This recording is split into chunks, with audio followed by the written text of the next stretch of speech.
trial project is going to be beginning, which will test drone delivery of vaccines. This will be a big boost to healthcare centers that are not accessible by road or are beyond the visual line of sight. Union Civil Aviation Minister Jyotiraditya Scindia, Telangana's IT Minister K.T. Ramarao and Apollo Hospital's Sangeeta Reddy were at the demo. Uma Sudhir has all the details. Uma joins us live with all the details. In fact, Uma, this is very exciting. Drone delivery of vaccines. One has heard about, the technology of drone delivery being experimented with other things, but it could actually go a very long way in delivering vaccines to far-flung areas.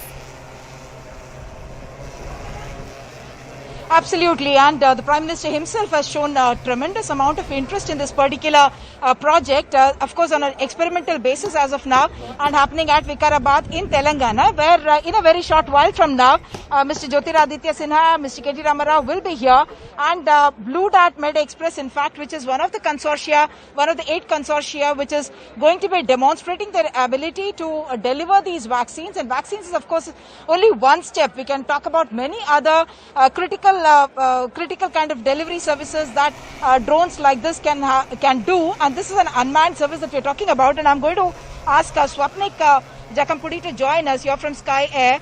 As of now, what is the kind of delivery that we are thinking about?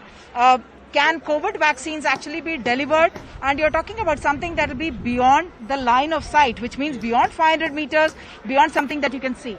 Yes, first of all, thanks to the Telangana government and the Honorable Minister of Civil Aviation and Blue Dart for partnering, working with us in the consortium.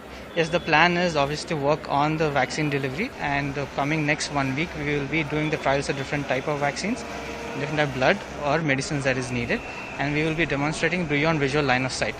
The Minister will be flagging off the first BVLOS flight today. We will be taking off from here, and there is a PHC, which is like 2.9 kilometers away, and we will be delivering the vaccine there, and they will be directly taking the vaccine over there itself. We will be loading it here. The Minister will We in fact saw the boxes which were carrying the vaccines, which are obviously the cold chain is maintained in them. What is the kind of payload that we are talking about? And accuracy, reliability, all that will be very, very critical factors in a delivery like this. Yes, so we have already a temperature logging mechanism, real time, and we control the temperature also, whatever temperature is required for the particular medicine or vaccine or blood.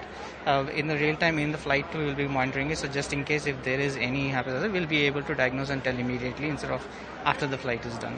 So the real delivery of vaccine actually is going to happen to a PHC right now, just less than 3 kilometers away, about 3 kilometers away is what you're talking about.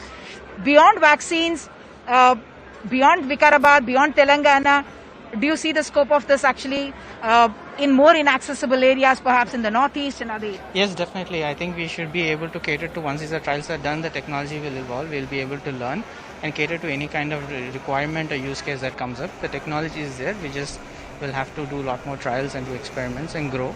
And so that we'll be able to cater to every use case that's needed. Thank you so much, Mr. Swapnik. So the first step, of course, we are looking at COVID vaccine delivery, but beyond this, you can talk about organ transplant, any kind of critical machines, diagnostics, samples, this of course in the health sector and several other sectors as well. The important part is that those regulatory kind of restrictions which were there on unmanned smart drones like these, that has been removed by the union government, and that's why Jyotiraditya Scindia had also tweeted very, very excited about this particular project. And Telangana, of course, talking about emerging technologies and wanting to take a leadership position in that.